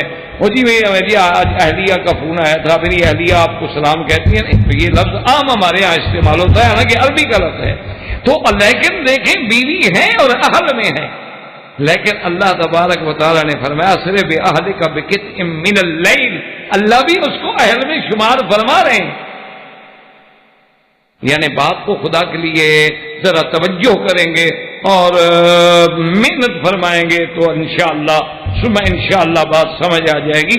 تو بات کو سمجھیں گے. اللہ خود فرما رہے ہیں کہ لوط علیہ السلام اسر بأہلک، اسر بأہلک بقطع من اللیل. آپ جلدی جلدی اپنے بچوں کو اہل کو لے کے نکل جائیں اس بستی سے. اور بات یہ بھی یاد رکھیں وَلَا يَلْتَفِتْ مِنْكُمْ أَحَدٌ، اور میرے نبی جب اپنے اہل کو لے کے آپ اس بستی سے نکلے نا تو پھر ادھر مڑ کے نہ دیکھنا پیچھے. اس کی وجہ کیا تھی کہ مڑ کے نہ دیکھیں؟ اور ہمارے فرمایا اس کی دو وجوہات ہیں. ایک تو یہ ہے کہ جب ان سے قطع تعلق کر لیا ہے، یہ کفر پہ مصر ہیں، یہ ایمان کی طرف نہیں آتے، تو آپ ان کی طرف دیکھیں کیوں؟ یہ اس قابل ہی نہیں کہ اب ان کو دیکھا جائے. جو آدمی خدا کے مقابلے پہ آ جائے، اللہ کی توحید کا منکر ہو جائے، جو آدمی رسالت کا منکر ہو جائے، قیامت کا منکر ہو جائے، آخرت کا منکر ہو جائے، اس کو دیکھنے کی کیا ولا یلتفت. اور دوسرا علماء نے فرمایا کہ اللہ کے نبی ہوتے ہیں، ان میں مہربانی اور شفقت بھری ہوتی ہے، تو اس لیے کہ پیچھے دیکھیں اور ان پہ عذاب ہو رہا ہو تو اس وقت نبی کے دل پہ بڑی بات شاک گزرے گی کہ پوری قوم جو تھی وہ ایک منٹ میں تباہ ہو گئی. دیکھو جی مذاق تو نہیں ہے کہ لاکھوں بندے ایک منٹ میں اجڑ جائیں. آپ دیکھیں اب زلزلے آئے ہیں، حالانکہ ان مقامات پہ آئے ہیں جہاں ہندو ہیں، لیکن پھر بھی انسان کو دکھ تو ہوتا ہے نا، کوئی انسان تو ہے نا، ہندو ہو وہ سکھ ہو وہ کوئی ہو، بہرحال انسان تو ہے نا کہ اچھی خاصی آبادیاں بستی ہوئی کہ رات کو ہنس کھیل کے گھر میں سو رہے ہیں اور صبح جناب 8 بجتے ہیں اور پوری دنیا بدل جاتی. وہ محل، وہ مکان، وہ گھر جو یعنی سجائے ہوئے تھے وہاں کچھ بھی نہیں، اور زمین میں دھنس گئے. یعنی آپ سوچ سکتے ہیں کہ اس ماں پہ کیا گزری ہوگی جس کا بیٹا سامنے ملبے کے نیچے دبا ہوا ہو اور وہ کھڑی رو رہی ہے، کچھ نہیں کر سکتی. اس بیٹے پہ کیا گزری ہوگی جس کا باپ ماں ملبے کے نیچے دبا ہوا ہے، دیکھ رہا ہے، چیخ رہے ہیں، پڑے ہیں، کیا کریں؟ اس کے بس میں کچھ نہیں. تو اس لیے اللہ نے فرمایا کہ مڑ کے نہ دیکھ. قالوا يا لوط إنا رسل ربك لن يصلوا إليك فأسر بأهلك بقطع من الليل ولا يلتفت منكم أحد إلا امرأتك إنه مصيبها ما أصابهم إن موعدهم الصبح أليس الصبح بقريب. تو وہی عذاب ملے گا جو ان کو ملے گا. اللہ میں یہ تو بیوی ہے، پیغمبر کی بیوی ہے. نوح علیہ السلام اول رسول ارسل الى اہل الارض، سب سے پہلے رسول ہے، ان کی بیوی ہے. لوگ تو کہتے ہیں نا جی ہمیں پیر چھڑا لیں گے، ہمیں پیرانے پیر چھڑا لیں گے، ہمیں 11ویں والا چھڑا لے گا، ہمیں کلندر چھڑا لے گا، ہم نے تو مضبوط پیر کا دامن پکڑا ہوا ہے جی، ہمارا پیر بڑا مضبوط ہے. ابھی پتہ نہیں مضبوط سے مراد کیا ہے، ان کا دین میں مضبوط ہے، دنیا میں مضبوط ہے، یا آگے مار کھانے میں مضبوط ہے، پتہ نہیں کس بات میں مضبوط ہے. اللہ ہدایت عطا فرمائے. ابھی اللہ کا نبی ہے، پیر نہیں، نبی رسول. لیکن اللہ نے فرمایا کہ وجہ کیا ہے، فرما دیا دوسری جگہ قرآن نے بتا دیا کہ ضرب الله مثلا للذين كفروا امرأة نوح وامرأة لوط كانتا تحت عبدين من عبادنا صالحين فخانتاهما فلم يغنيا عنهما من الله شيئا وقيل ادخلا النار مع الداخلين. اللہ نے فرمایا کہ نوح اور لوط کے گھر میں نوح علیہ السلام اور لوط علیہ السلام کی دونوں کی بیویاں جو ہیں وہ کافرہ ہیں، لیکن انہوں نے خیانت کی اپنے خاوندوں کے خلاف، راز دشمنوں کو پہنچائے، اور اس کے بعد جب ہم نے عذاب بھیجا تو پھر ان کو بھی پکڑ لیا۔ فلم یغنیا عنہما من اللہ شیئا، وہ دونوں پیغمبر ان کے بارے میں کچھ بھی نہ کر سکے، کیوں اللہ پکڑے تو کون چھڑا۔ اب اصل بات کو سمجھیں کہ بیوی اہل بیت ہے، لیکن وہ جب اسلام نہ لے آئی تو اہل سے خارج ہوئی۔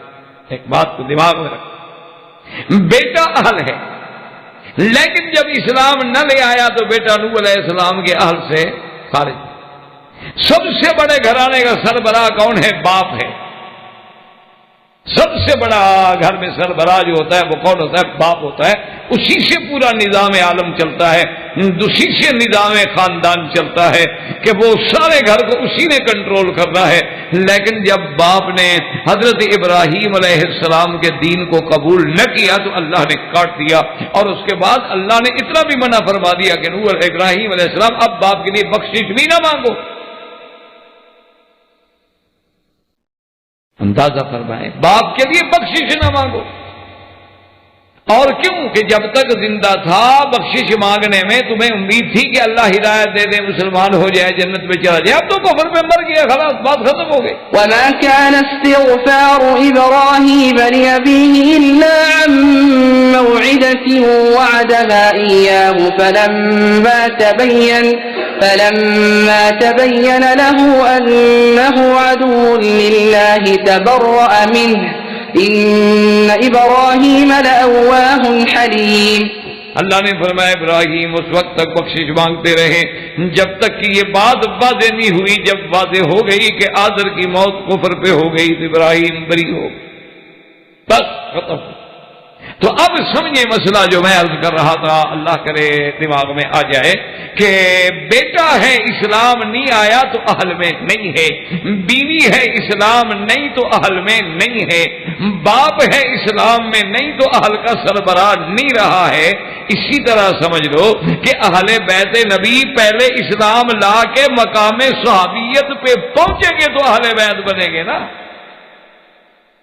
اگر اسلام نہ لائے تو پھر ان کی اہل بیت ہونے کا کیا فائدہ ہوگا؟ اس طرح تو رشتہ داری حضور صلی اللہ علیہ وسلم کی، جیسے حضرت حمزہ سیدنا حمزہ رضی اللہ تعالی عنہ رشتہ دار ہیں، تو اسی طرح ابو سفیان رشتہ دار ہے، ابی لہب بھی رشتہ دار، عتبہ عتیبہ شیبہ بھی رشتہ دار، ربیعہ بھی رشتہ دار ہے، ولید بن المغیرہ بھی رشتہ دار۔ کون سا قریش ہے، کون سا کرشی ہے مکے میں جس کا حضور سے دور یا قریب کا کہیں نہ کہیں رشتہ نہیں ملتا؟ کوئی پہلے باب میں مل جائیں گے، کوئی دوسرے باب میں دادے میں مل جائیں گے، کوئی ملیں گے عبداللہ میں، کوئی عبد المطلب میں، کوئی ہاشم میں، کوئی عبد مناف میں، کوئی قصی میں، کوئی برہ میں، کسی میں تو ملیں گے نا۔ لیکن یہ شرف اہل بیت کا تب ہوگا، یاد رکھیں، کہ ایمان ہوگا، اسلام ہوگا۔ اب ایمان و اسلام کے ساتھ چونکہ قرابت بھی ہے تو لہذا شان اللہ پاک زیادہ عطا فرما دے کہ ایمان بھی ہے، اسلام بھی ہے، لیکن رشتہ داری بھی بن گئی، یعنی ایک اور چیز اضافی مل گئی اس عظمت میں، ورنہ اصل عظمت جو ہے وہ ایمان و اسلام۔ تو اسی لیے ہم نے اتنے دروس میں الحمدللہ اللہ تبارک و تعالیٰ کی مہربانی سے، اللہ تبارک و تعالیٰ کی توفیق سے پڑھا ہے کہ پورے قرآن میں آپ نظر ڈال لیں، یعنی اول سے لے کر آخر تک نظر ڈال لیں، سارے قرآن میں اصحاب رسول کی مدح و ثنا میں، اصحاب رسول کی عظمت میں، اصحاب رسول کی منقبت میں، اصحاب رسول کی صداقت میں، ان کی شرافت میں، سب اللہ کے قرآن کی آیات آپ کو ملیں گی، اور ان میں کئی آیات ہیں جو ہم نے الحمدللہ اپنے دروس میں بھی دہرائی ہیں۔ یعنی پہلا پارا بھی شروع کریں تو صحابہ کی بات آ جائے، پہلی سورت اگر شروع کرو تو صحابہ کی بات آ جائے۔ پہلی سورت میں آپ سورت فاتحہ پڑھتے ہیں نا، کیونکہ اہدنا الصراط المستقیم صراط الذین انعمت علیہم اللہ ہمیں صراط مستقیم دکھلا، اور صراط مستقیم ان لوگوں والی جن پہ تو نے انعام کیا ہے۔ اب اللہ سے پوچھیں گے کہ وہ لوگ کون ہیں جن پہ تیرا انعام ہے؟ اللہ فرماتے ہیں وَمَن يُطِعِ اللَّهَ وَالرَّسُولَ فَأُولَئِكَ مَعَ الَّذِينَ أَنْعَمَ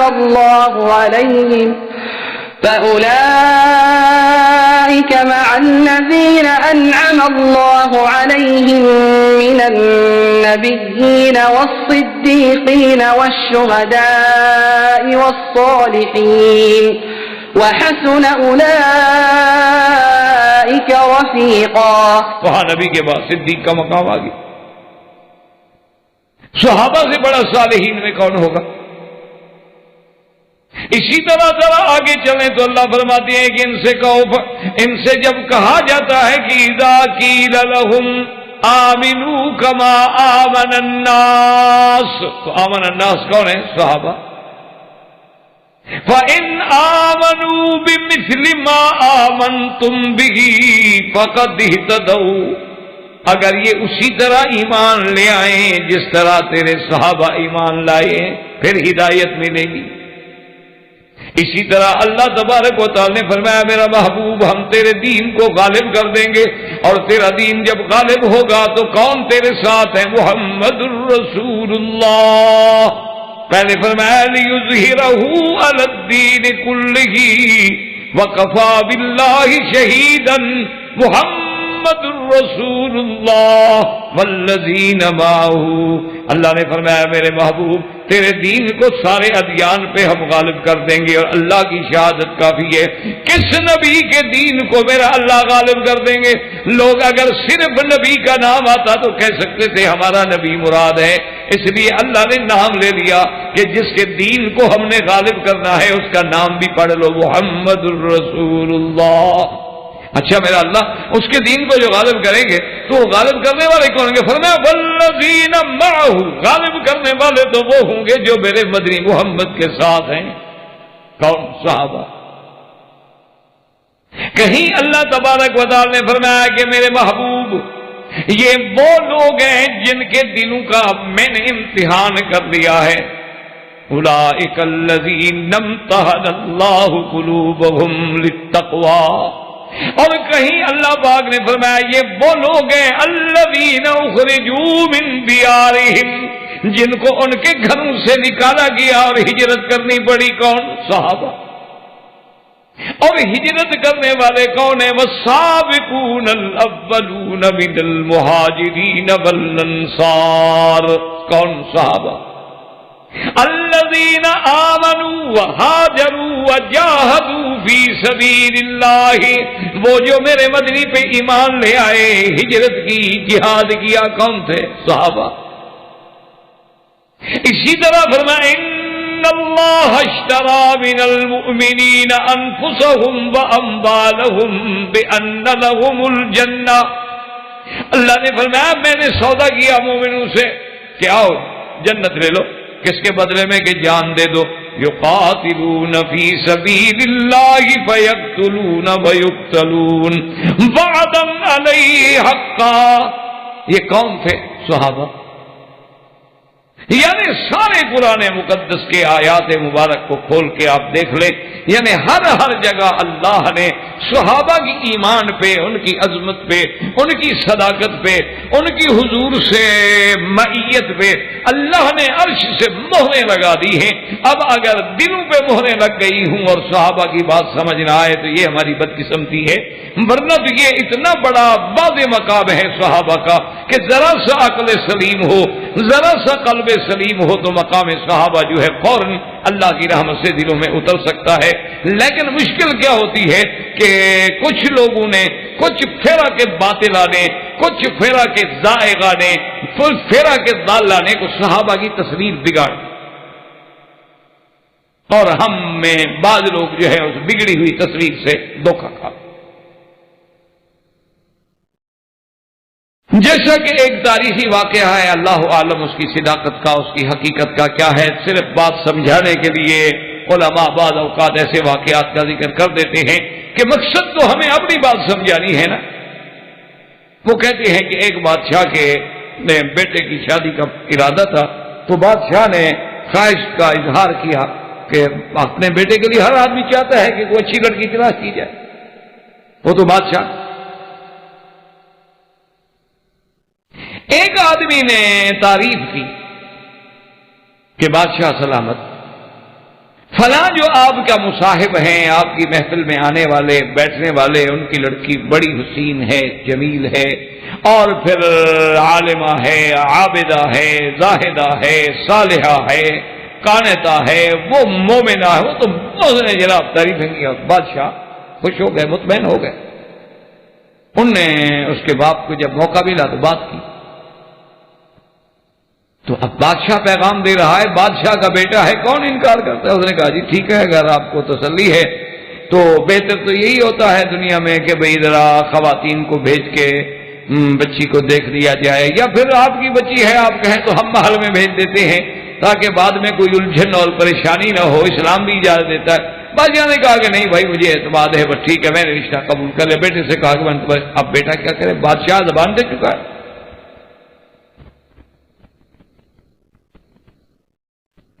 تو اس لڑکے کی، اس بادشاہ کے بیٹے کی پہلے بھی ایک بیوی تھی. اس کو جب پتا چلا کہ میرا خاوند جو ہے وہ دوسری شادی کر رہے ہیں، تو فطری بات ہے کہ پہلی بیوی کو تو تکلیف ہوتی ہے، چاہے وہ یعنی پہلے گھر میں خوش بھی نہ ہو، لیکن دوسری بیوی پہ راضی نہیں ہوتی. خود اپنے گھر کو چاہے جہنم بھی بنایا ہوا ہو، خاوند کو تکنی کا ناچ نچا رہی ہو، لیکن یہ کبھی گوارا نہیں کرے گی کہ کوئی دوسری عورت آئے. یہ بھی غور نہیں کرے گی کہ میرا کوئی رویہ ایسا ہوگا جو اسے مجبور کر رہا ہے دوسری بیوی پر. تو پاگل تو نہیں ہو گیا، ایک ہی کافی ہے پاگل ہونے کے لیے. اس کا آخر کوئی دماغ خراب تو نہیں ہو گیا نا، وہ دوسری جو لا رہا ہے جبکہ پہلی کا تماشا دیکھ چکا ہے. تو بہرحال جناب اس کی پہلی بیوی نے یہ کیا، اس نے کہا اپنی ایک خادمہ کو بلایا، اس نے کہا میرے اوپر تو غضب ہو گیا، سوگن آ رہی ہے، میرا خاوند دوسری شادی کر رہا ہے. اس نے کہا بیوی اب کیا ہو؟ انہوں نے کہا تم جو میری خادمہ ہو، اتنی پرانی خدمت گزار ہو، تو آخر کوئی عقل لڑاؤ، کوئی محنت کرو. انعام اکرام کے دروازے میں کھول دوں، جو مرضی آئے نا وہ اسے انعام لے لینا، لیکن کسی طرح کے ایسے حالات پیدا کرو کہ شہزادہ جو ہے نا شادی. انہوں نے کہا اچھا بیوی پھر ہم ایک چال چلتے ہیں، آگے تمہاری قسمت. وہ جناب چونکہ گھر کی نوکرانی تھی، وہ آئی اور دیکھا تو اس نے آ کے بڑے آرام سے شہزادے کو مبارک دی کہ شہزادہ سلامت، آپ کو خوشی مبارک ہو، ہم نے سنا آپ دوسری شادی کر رہے ہیں. ہم تو نوکر نکرانیاں لوگ ہیں، ہماری کیا حیثیت ہے کہ کوئی ہمیں بتا دے. کہا نہیں بیوی آپ نکرانی کیا ہے، آپ آخر ہمارے گھر میں رہتی ہیں، آپ کو آخر پتہ لگے گا. کیوں نہیں پتہ لگے گا، واقعی میں شادی کر رہا ہوں. تو بس بڑے اس نے جناب، جو کہ عورت سے بڑا مکار کون ہوتا، عورت سے بڑا مکر تو سوال ہی. اللہ نے خود قرآن میں کہا ہے نا یوسف ان کیدکن عظیم، ان کا مکر تو بہت بڑا ہے. اتنا بڑا مکر جو عورت میں کہ دیکھو نا جس ماں باپ نے آدمی کو پیدا کیا ہے اس کو چھڑوا دے عورت، اس سے بڑا کوئی مکر ہے؟ آج آپ دیکھ لیں 99% اولادیں جو ہیں شادی کے بعد اپنے ماں باپ کو بھول چکی ہیں. بہت زیادہ شریف ہوا تو عید پہ کپڑے بھیج دیے، کوئی 10 روپے کو 100 روپے کا ڈرافٹ بھیج دیا، یہ بھی کوئی شریف ہوا. ورنہ انگریزوں کی طرح ایک کارڈ بھیج دیا کرسمس کا. آج کل لوگ ترقی کرتے جا رہے ہیں نا. تو بہرحال جناب یہ ہے کہ وہ بڑے مکر سے کہا سرکار جان کی امان پاؤں، کہاں شادی کر رہے ہیں، ہمیں تو پتہ ہی نہیں، ہم نوکر لوگ. ہم نے کہا آپ کو پتہ نہیں فلاں کی بیٹی ہے. تو اس نے بڑی ٹھنڈی سانس بھری. اس نے کہا ٹھنڈی سانس کیوں بھر رہی ہو؟ اس نے کہا بس جناب میں نکرانی ہوں، چھوٹا ہوں، بڑی بات میں کیا کہہ سکتی ہوں.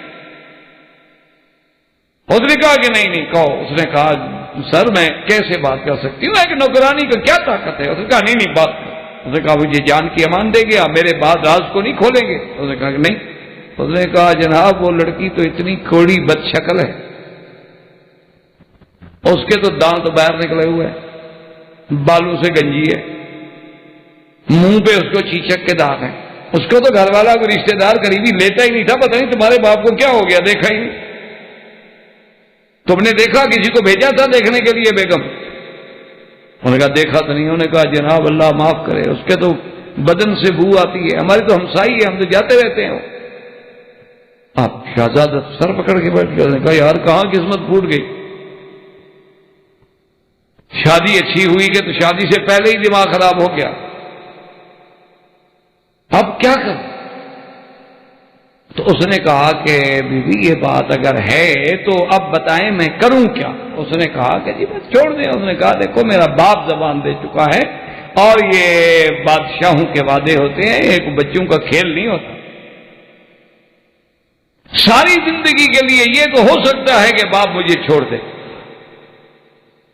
یہ بھی ہو سکتا ہے کہ مجھے آگ کر دے اور اس ملک سے بھی نکال دے، لیکن اپنی زبان سے نہیں پھرے گا. بادشاہوں کی کلام ہے، بادشاہ کو ایسے تھوڑے ہوتے ہیں ہماری طرح کے بات کی اور چھوڑ.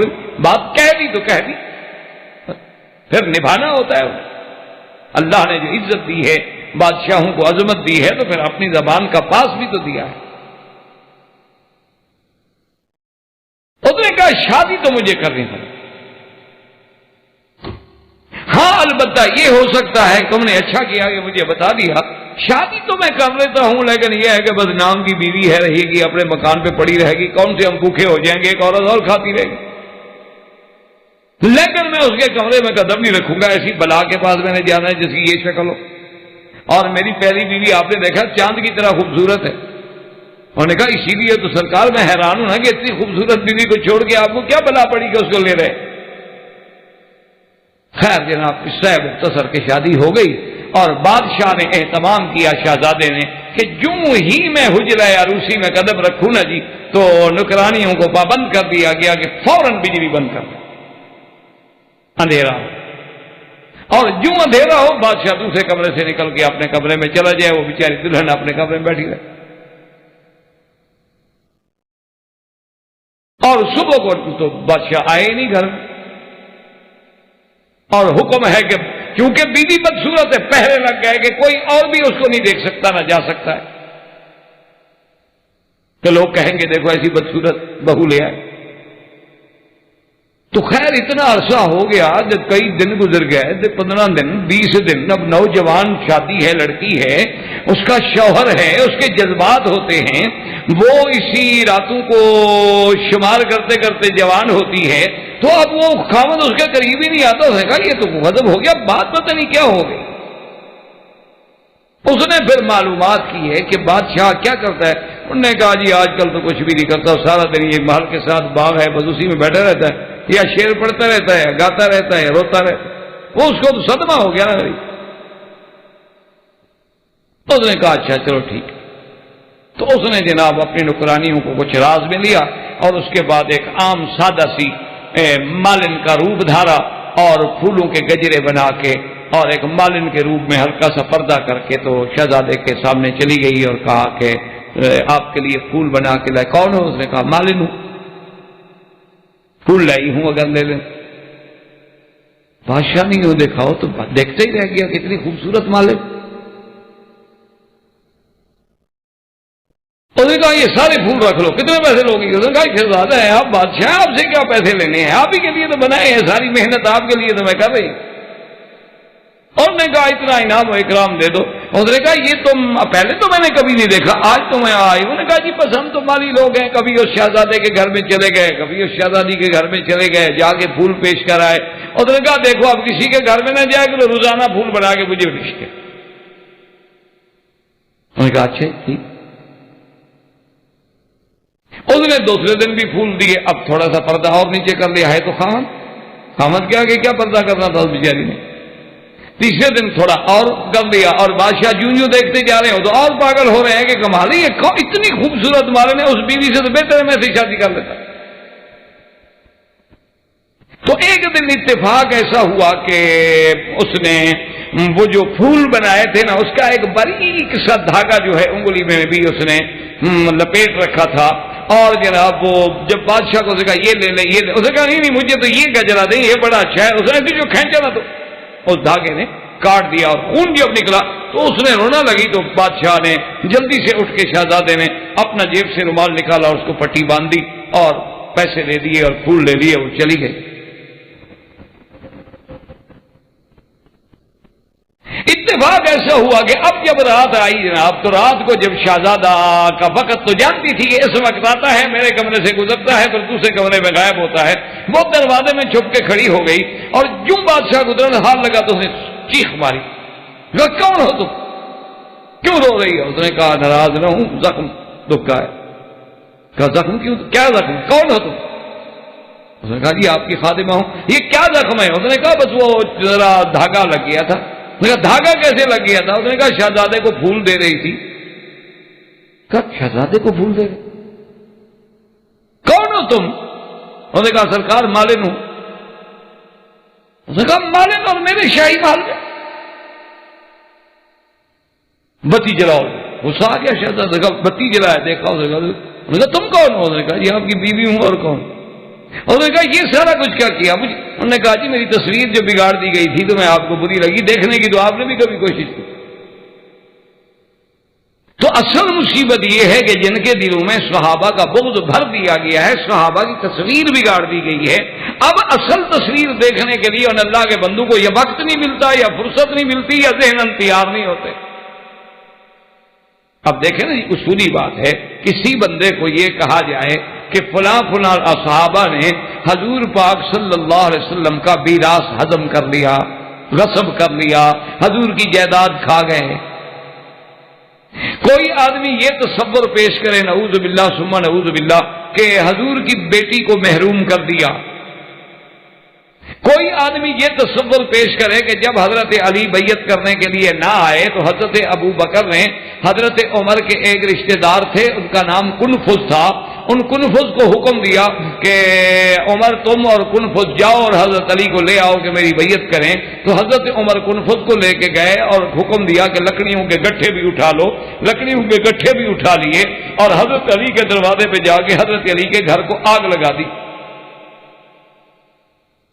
اور سیدہ فاطمہ الزہرا نعوذ باللہ جب رونے لگی، چیخنے لگی تو عمر نے اپنی تلوار الٹی طرف سے ان کے کمر میں چبھوئی، اور بعض روایات میں یہ بتلایا گیا کہ ان کا حمل بھی ساکت ہو گیا اور حضرت علی کو پکڑ کے لے آئے حضرت ابو بکر کی بیعت کے لیے۔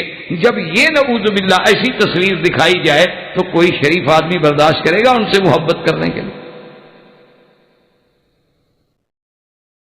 جب تصویر یہ بنائی ہے، اسی لیے میں ایک دفعہ کتابوں کی بات ہے، اللہ عالم کس حد تک صحیح ہے یا کس حد تک صحیح نہیں، کیونکہ نہ تو ہم نے حضرت تھانوی کو دیکھا ہے نہ ہم نے وہ احمد رضا خان کو دیکھا ہے، یہ دونوں لوگ جو تھے ہم سے پہلے گزر گئے۔ بہرحال احمد رضا خان جو ہے وہ بریلویت کا بڑا تھا اور تھانوی رحمت اللہ علیہ جو تھے یہ علماء دیوبند سے تعلق رکھنے والے لوگ تھے۔ تو کسی نے آگے کہا، اس نے کہا جی کہ اعلیٰ حضرت جو ہیں احمد رضا خان وہ آپ کو آپ کے حق میں بڑی کوتاہی کرتے ہیں، بڑے سخت لفظ کہتے ہیں، آپ کو برا بھلا کہتے ہیں، یہ کہتے ہیں کہ تو انہوں نے کہا کہ بھائی یہ ان کا قصور نہیں ہے، جب ان کو یہ کہا جاتا ہے کہ ہم حضور صلی اللہ علیہ وسلم کی شان کے منکر ہیں، ہم حضور انبیاء علیہ السلام کے معجزات کے منکر ہیں، ہم اولیاء اللہ کی کرامات کے منکر ہیں، ہم مدینۃ الرسول کی عظمت کے منکر ہیں، تو وہ ہمیں گالی ہی دیں گے، کوئی ہمیں پھول تو نہیں پہنائیں گے میرے بھائی۔ تو اس لیے ہمیشہ یاد رکھیں کہ صحابہ کا مقام جو ہے وہ اتنا عظیم ہے، اتنا بلند ہے کہ جب تک میں نے جیسے پچھلے دفعہ آپ کے درس میں عرض کیا تھا کہ اللہ کا قرآن نبی کے بغیر کبھی سمجھ نہیں آ سکتا، اور میرے مدنی کی بات صحابہ کے بغیر کا نہ سمجھ آ سکتی ہے نہ پہنچ سکتی ہے۔ اب دیکھیں نا جی، حضور پاک صلی اللہ علیہ وسلم نے حجۃ الوداع میں آپ نے حج پڑھا، اب سارے حج کے احکام کے گواہ کون ہوں گے؟ صحابہ۔ آپ کو کون بتائے گا کہ حضور جو ہیں آپ کس وقت مینا سے روانہ ہوئے؟ آپ کو یہ کون بتائے گا کہ مینا سے روانہ ہونے کے بعد حضور صلی اللہ علیہ وسلم نے اپنا خیمہ وادی نمرہ میں رکھا؟ وادی نمرہ جو ہے وہ عرفات سے باہر ہے، یہ نمرہ وہ حصہ ہے جو مسجد عرفات کے قبلے والی جانب ہے، جہاں نالا بھی آپ دیکھتے ہیں بڑا سا، یہ سب وادی نمرہ ہے۔ اور ادھر جو ہے وہ وادی عرفات ہے، تو پہلے خیمہ حضور کا وادی نمرہ میں ہے اور زوال کے بعد پھر حضور صلی اللہ علیہ وسلم جو ہے وادی عرفات میں تشریف لے گئے، یہ کون بتائے؟ حضور صلی اللہ علیہ وسلم نے عرفات کے اندر موقف میں آپ نے قیام فرمایا۔ اچھا جی، قیام آپ کا کیسے تھا؟ آپ اونٹنی پر تھے، اونٹنی کون سی تھی؟ وہ اونٹنی کس مقام پہ کھڑی تھی؟ اور حضور نے جو خطبہ پڑھا تھا اس کے الفاظ مبارک کیا تھے؟ یہ ساری بات کون ہمیں بتائے گا؟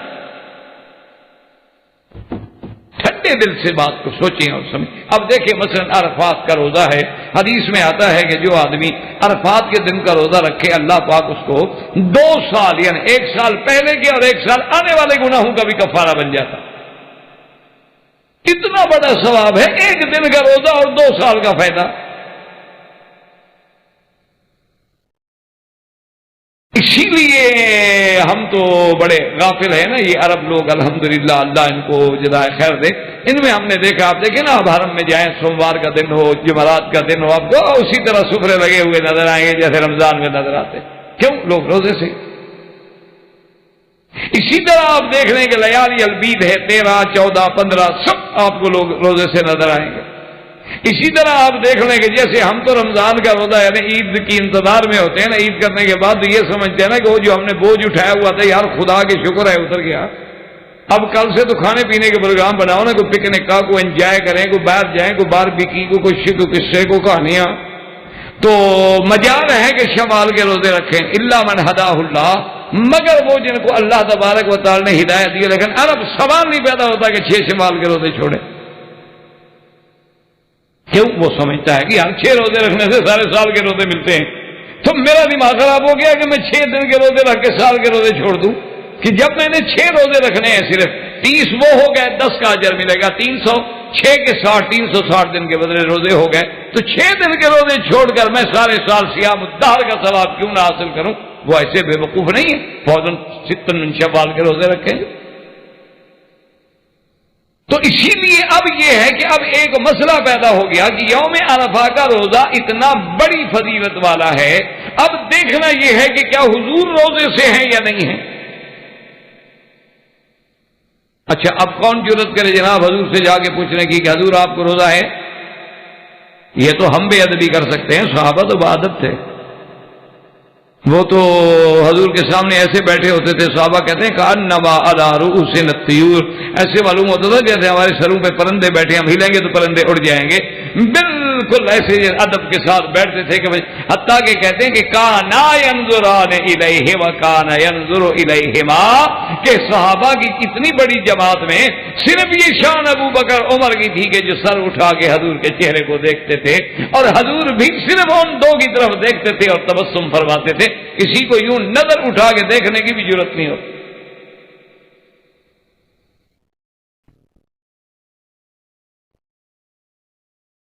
یہ ادب تھا صحابہ کا۔ دعا کرو اللہ ہمیں بھی ادب نصیب فرمائے۔ اب اللہ کے نبی تو ہمیں نہیں مل سکتے نا، تو نبی کے بعد جو خلفاء ہوں گے، نبی کے بعد جو علماء ہوں گے، نبی کے بعد جو اصحاب نبی ہوں گے، نبی کے بعد جو حضور صلی اللہ علیہ وسلم کے دین کے وارث ہوں گے، ان کے لیے بھی ہمیں وہی آداب اختیار کرنے، جیسے کہ حضور کا اللہ نے حکم دیا نا میرے نبی کی آواز سے تمہاری آواز اونچی نہ ہو جائے۔ اسی لیے بعض محدثین کہتے ہیں کہ اب نبی پاک تو بات نہیں کریں گے، حضور صلی اللہ علیہ وسلم کی تو وفات ہو گئی، لیکن اگر کوئی حدیث پڑھ رہا ہے تو حدیث سے اونچی بھی آواز نہ کرو، چونکہ کلام تو رسول کا ہو رہا ہے، وہی ادب۔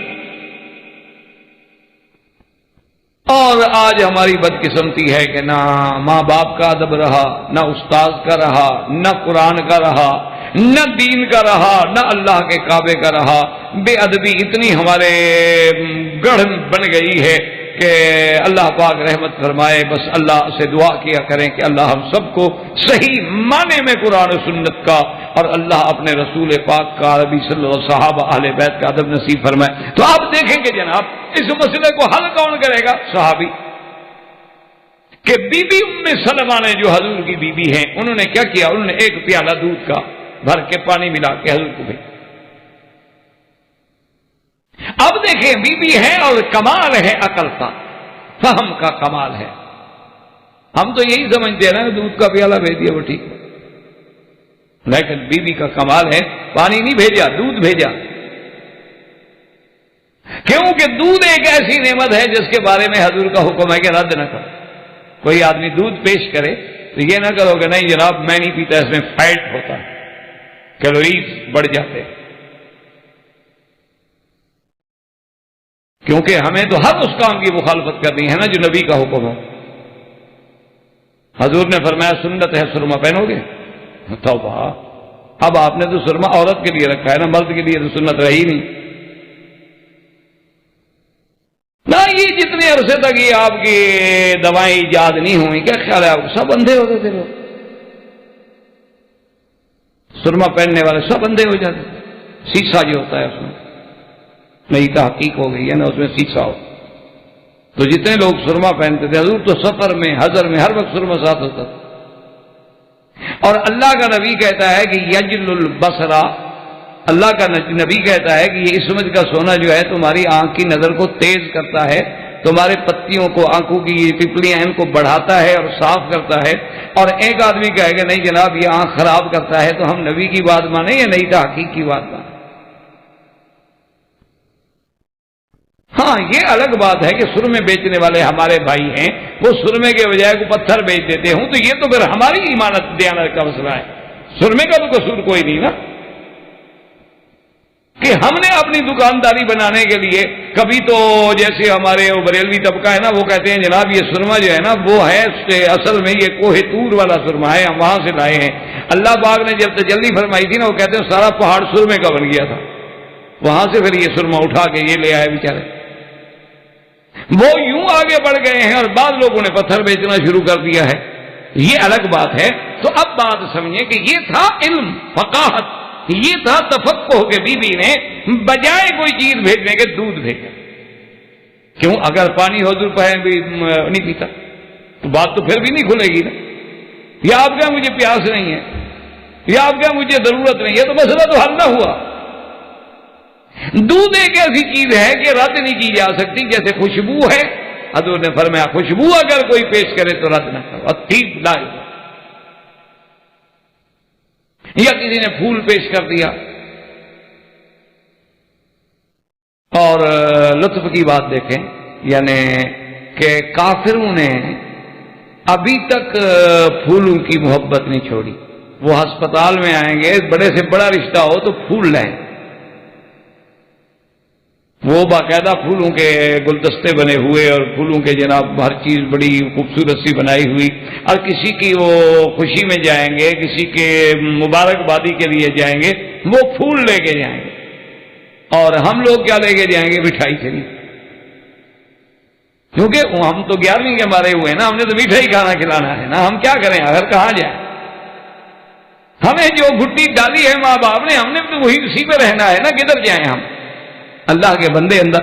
تو اب جناب اس بیوی نے پیالہ بھیجا، حضور نے فوراً لیا، اونٹنی پہ آپ بیٹھے ہوئے، ممبر تو تھے نہیں اس وقت کہ حضور ممبر پہ کھڑے ہوتے کہ لوگ تقریر سنیں، آپ اونٹنی پہ بیٹھ کے خطبہ دیتے تھے کہ جو دور بیٹھے ہیں وہ سن لیں، آپ نے نوش فرما لیا۔ اب امت کے لیے مسئلہ حل ہو گیا کہ اگر حاجی ہے عرفات میں حج کے لیے آیا ہوا ہے، وہ روزہ نہ رکھے، کیونکہ اس نے احرام باندھنا ہے، دھوپ میں رہنا ہے، مزدلفہ آنا ہے، پھر کنکریاں مارنی ہیں، بڑی محنت کا کام ہے۔ لیکن اگر وہ مکے میں بیٹھا ہے، پاکستان بیٹھا ہے، انڈیا بیٹھا ہے، عرفات تو ہے نہیں، اپنے گھر میں ہے تو روزہ رکھے عرفات کا۔ تو یہ سارے مسائل کون حل کریں گے؟ اصحاب رسول اللہ۔